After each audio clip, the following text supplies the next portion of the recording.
есепте мына таразының екі жағы тең, сол жағы мен оң жағы тең. Бірінші бірдейлерін таңдап алыңыз. Мысалы қараңыз. Мына жерде мынандай зат бар, иә? P ар P бар. P ар P бар. Міне P ар P бар. Тең. Және мынау қызыл 6 бұрыш бар.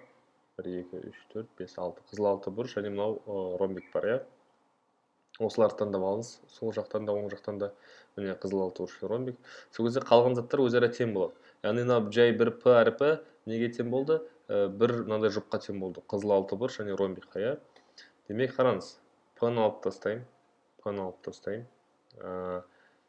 Мынау бізде тағы не болды? Қызыл 6 бұрыш пен мынарды қараңыз. Қалған қызыл 6 бұрыш пен ромбик P-ға тең болды ғой, иә? Сондықтан мен қызыл 6 бұрыш пен ромбик таңдаймын да, екінші P-ға теңестіремін. Сол кезде мынандай заттар тең болды. 2 ромбик ол 1 қызыл 6 бұрышқа тең. Жақсы. Олай болса мына жерден тағы да қызыл 6 бұрыш пен ромбик менде P болады. Мына қызыл 6 бұрыш пен ромбик менде тағы да P болады. 1 қызыл 6 бұрыш қалды. Егер оған ромбик болса, тағы да P болады. 3 P болуы мүмкін емес.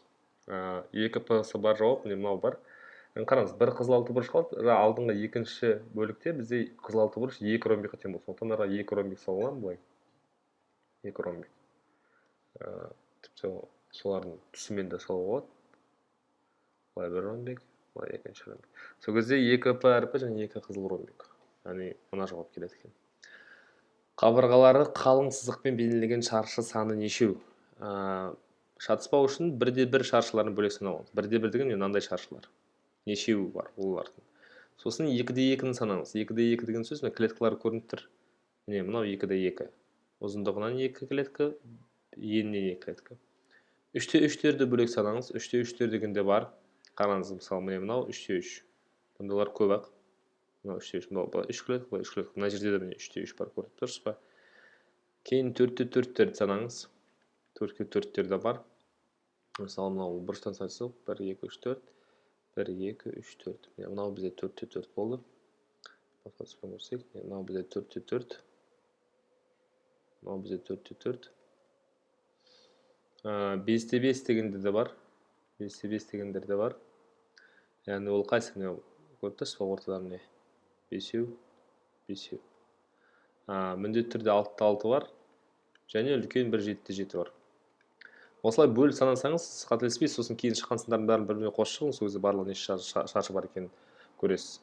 Келесі сәтте сандарды өсу ретімен орналастыру. Өсу ретімен деген сөз ең кішілерінен бастап ең үлкендеріне дейін. Мысалы 1, 2, 3, 4, 5 деген сияқты, иә?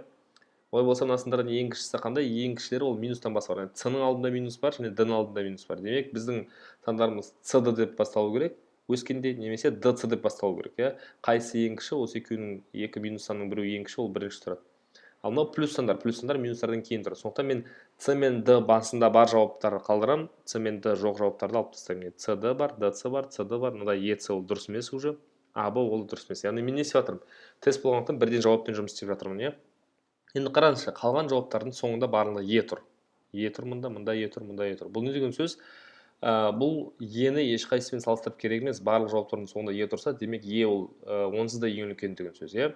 Мында СД бар, және ДЦ деген бар, және БА бар, БА, АБ деген бар. Сондықтан А мен Б-ны салыстырсақ, ол БА бола ма, АБ бола ма, соны біле аламыз. А мен Б-ны салыстыру оңай, себебі олардың ортақ бөлімдері бірдей болады. Мысалы, А-ның астын 40 қылу үшін оны 5-ке көбейтуге болады. Бөлімін 5-ке, алымында 5-ке көбейтіңіз, сол кезде 8-ді 5-ке болады 40-тан, 3-ді 5-ке 15. А деген 40-тан 15, Б 40-тан 17. Қайсы үлкен? 17 үлкен. Демек, Б А-дан кейін тұрады. Бірінші А тұру керек, сосын Б тұрады. С жауабы болмайды. АБ бар.